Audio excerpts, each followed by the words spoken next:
Hi guys, welcome to Invest with Sanjeev Hasin channel. अब election के results आ चुके हैं। बहुत सारी उथल पुथल हो चुकी है मार्केट में लास्ट 3 डेज में। और अभी सबको जानना है कि कौन से स्टॉक्स में इन्वेस्ट करने चाहिए, कौन से सेक्टर में इन्वेस्ट करना चाहिए।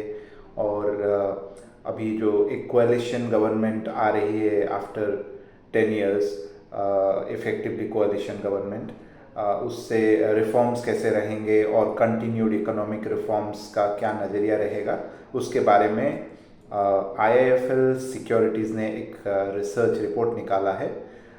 थोड़ी से रिफॉर्म्स कैसे रहेंगे उसके बारे में पहले बात कर लेते हैं, फिर हम आपको बताएंगे टॉप स्टॉक पिक्स एंड कौन से सेक्टर्स में इन्वेस्ट करने चाहिए।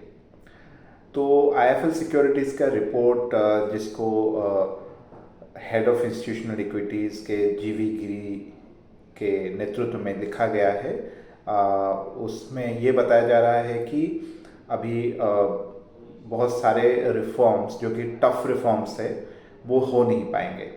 और टफ रिफॉर्म्स में इकोनॉमिक रिफॉर्म्स के बारे में बात कर रहा हूँ, पॉलिटिकल रिफॉर्म्स के बारे में नहीं बात कर रहा हूँ। तो इकोनॉमिक रिफॉर्म्स जैसे फार्म लॉज हो गया, इलेक्ट्रिसिटी एक्ट हो गया, लेबर लॉज हो गए, PSU रिफॉर्म्स हो गए। अब वो सबको शायद बहुत इफेक्टिवली करना इजी नहीं रहेगा। उसके बाद लेकिन कुछ रिफॉर्म्स जो कंटिन्यूटी बनी रह सकती है, for example direct benefit transfer, उसको और भी रिफॉर्म करके मोर इफेक्टिव बनाया जा सकता है।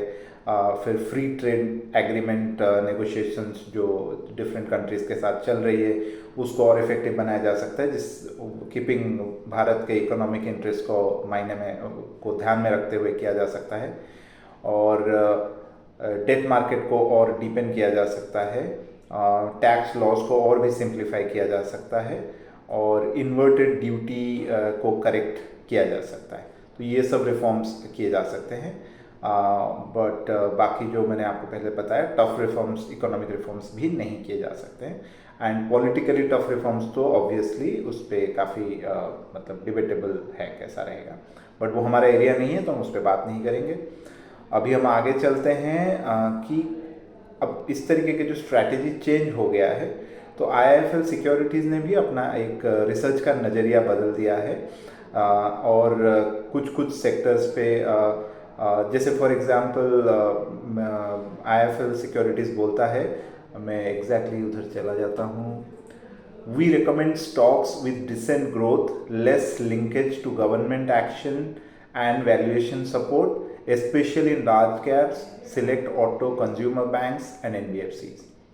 Capital goods, defense and power will underperform in the near term.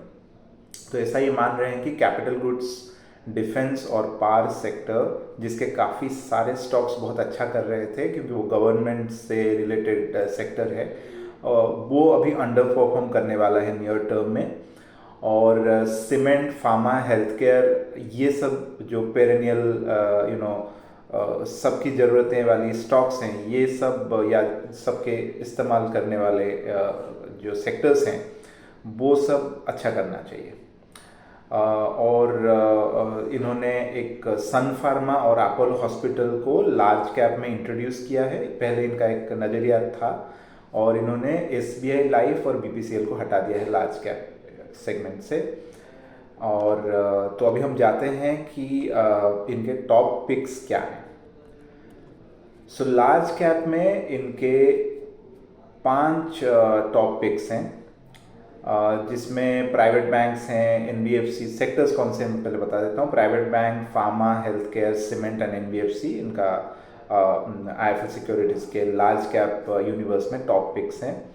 और कौन कौन से वो स्टॉक्स हैं, लार्ज कैप स्टॉक्स हैं। पहला है Axis Bank, second is Sun Pharma, third is Apollo Hospitals, fourth is UltraTech Cement and fifth is CIFC, Chola investment and finance corporation.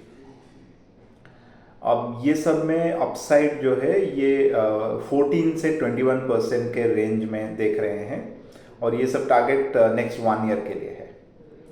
अभी हम आज जाते हैं small and mid cap segment में। ये टॉपिक्स इनके क्या हैं, तो यहाँ पे भी 5 टॉपिक्स हैं। एक ऑटो एंसिलियरी सेक्टर से है Samvardhana Motherson, Info Edge India है इंटरनेट सेक्टर से, Krishna Institute of Medical Sciences KIMS health care sector में है, मिसेस बेक्टर्स फूड है एफएमसीजी सेक्टर में, और लास्ट में है JK Lakshmi cement cement sector में। जेके लक्ष्मी सीमेंट में there is a 44% upside they see, and similarly Info Edge में 25% अपसाइड एंड किम्स में 27% अपसाइड देख रहे हैं ये लोग। संवर्धना मदरसन में बस 9% की अपसाइड है एक्सपेक्टेशन है, और मिसेस बेक्टर्स फूड में 14% अपसाइड का एक्सपेक्टेशन है। अभी हम जाते हैं टॉप सेल्स क्या है, ये लोग जिसको हमें बेच देना चाहिए, जो रिकमेंडेशन है आईएफएल सिक्योरिटीज का इंस्टीट्यूशनल रिसर्च का। That includes TVS Motors is a top sell, tech Mahindra is a top sell, Divi's laboratory is a top sell, Wipro is a top sell, Eicher Motors is a top sell, and Delhivery is also a top sell. तो ये रहा एक नज़रिया, बहुत ही short में मैंने आपको समझाया। बहुत ही विस्तृत रिपोर्ट आईएफएल सिक्योरिटीज़ के पास है, और सुनने के लिए धन्यवाद। और ये डिटेल्स इसके जो मैंने बताया वो हम नीचे लिख देंगे, so that you can read and understand. Thank you very much.